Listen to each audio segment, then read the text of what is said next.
Hello guys and welcome to Nintalk. This is Nintalk's top 5 and Tintalk. Sorry, I keep getting that wrong because it's originally Nintalk. Nintalk's top 5 Zelda Dungeons. So, first off, I've not played A Link to the Past, so that will not be making an appearance. I'm playing it right now. Just made it to the Dark World, so please send me your wishes. And my throat's making those noises again. It always does it when I'm recording. Only when I'm recording. Alright. So let's get started. Number 5. The Water Temple from Ocarina of Time. So you guys might think I'm crazy. But let me explain myself. So, in Ocarina of Time, the original, it was annoying. You had to take your boots on, take them off, take them on, take them off, take them on, take them off. And it just got annoying. It was frustrating. The temple was really hard. But then Ocarina of Time 3D, when you could put the boots under the item, this temple became so much better. It was difficult, challenging. It was inventive compared to the other temples. Now that you could easily access your boots. But like I said, this would be top 5 worst on the original, so I really should have put Ocarina of Time 3D, because it's a lot better in that game. And I really like it in 3D. Alright, moving on. Number 4. The Dark Palace from A Link Between Worlds. Now I know this is kind of a rehash of A Link to the Past Dark Palace, but I've not played it, so I'm doing A Link Between Worlds right now. It was the most inventive dungeon of the game, in my opinion. And not just the most inventive, it was the funnest. It was the one, like, when I think of A Link Between Worlds, I go Dark Palace. And A Link Between Worlds is my favorite Zelda game. However, all the dungeons, this was really the only dungeon that stuck out in my head. They were all really fun, but this was the only one that stuck in my head.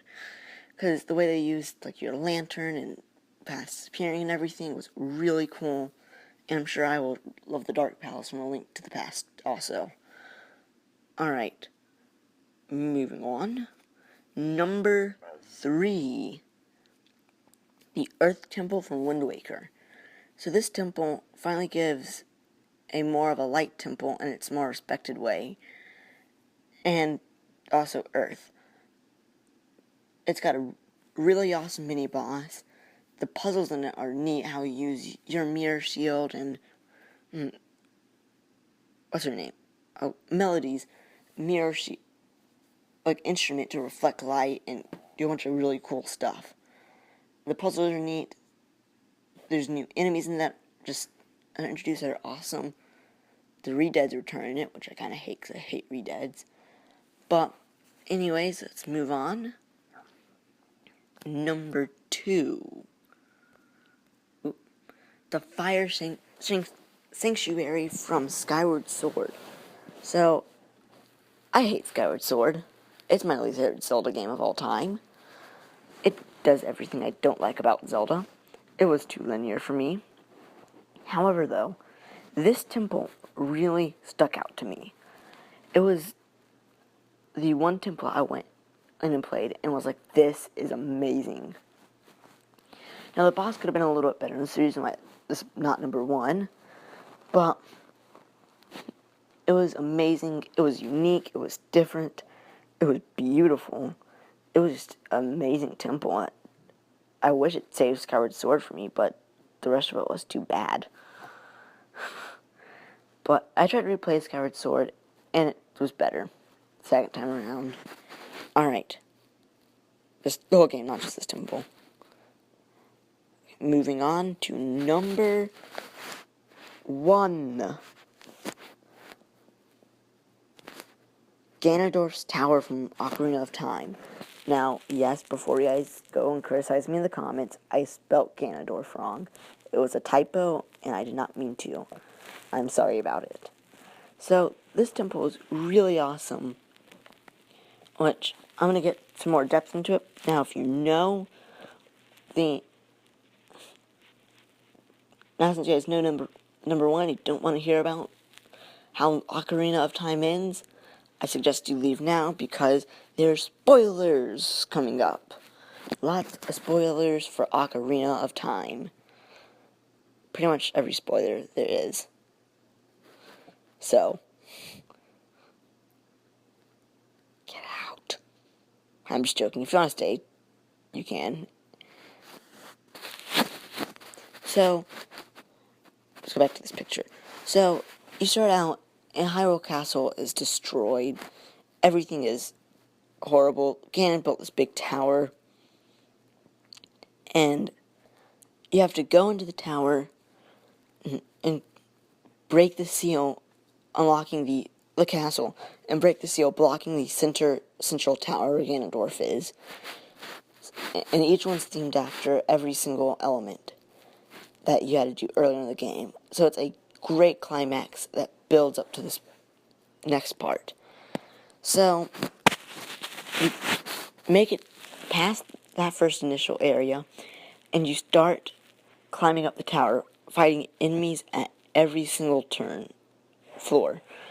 And every single floor, the music, bum, ba-dum, ba-dum, ba-dum, bum, just keeps getting louder and louder, and more ominous, and it's terrifying, and it's just suspenseful, and it's epic. And then you reach Ganondorf, and you play tennis. He throws an electric ball at you, you hit it back, and he hits it back, you hit it back. It's an awesome boss fight, and you use the light arrow. Once he finally gets stunned, you use the light arrows, which Zelda had just given you, who ended up being Sheet, a great start to the temple.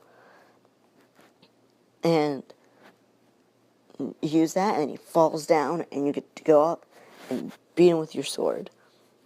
So, right when you think everything's about over, in his last breaths, Ganondorf brings down his tower in one last attempt to kill you and Zelda.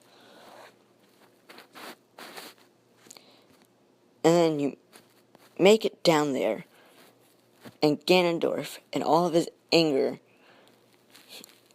had a little teensy bit left of him on that Triforce, and he uses it to make Ganon.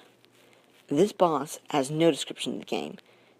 It's not the colossal Ganon, it's not anything. It is just Ganon. It's epic. It's one of the coolest boss fights ever in Zelda.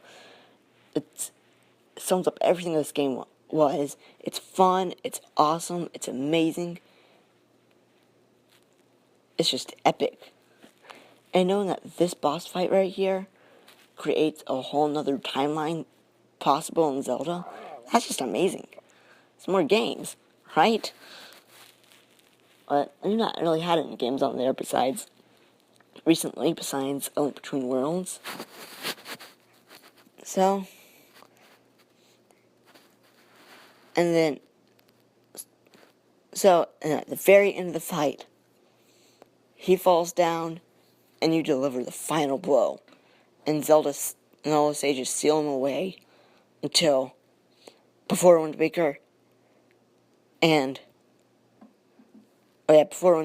which then he breaks out again in Wind Waker, which is kind of sad.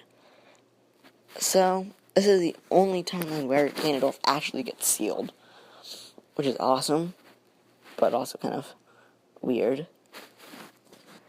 Alright, so, next week's episode, what do you guys want? Top 5 Mario games or top 5 Smash Bros. Characters? Alright, now, thank you guys for watching. This has been my opinion. It's not yours. It's personally what I think.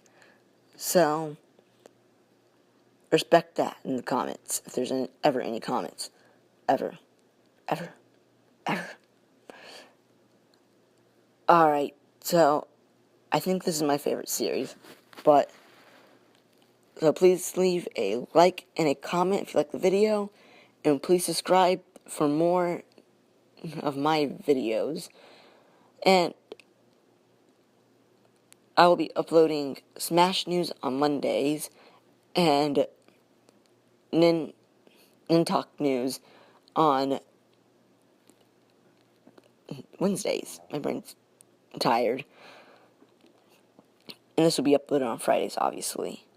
Alright, so I will see you in the next one. Bye.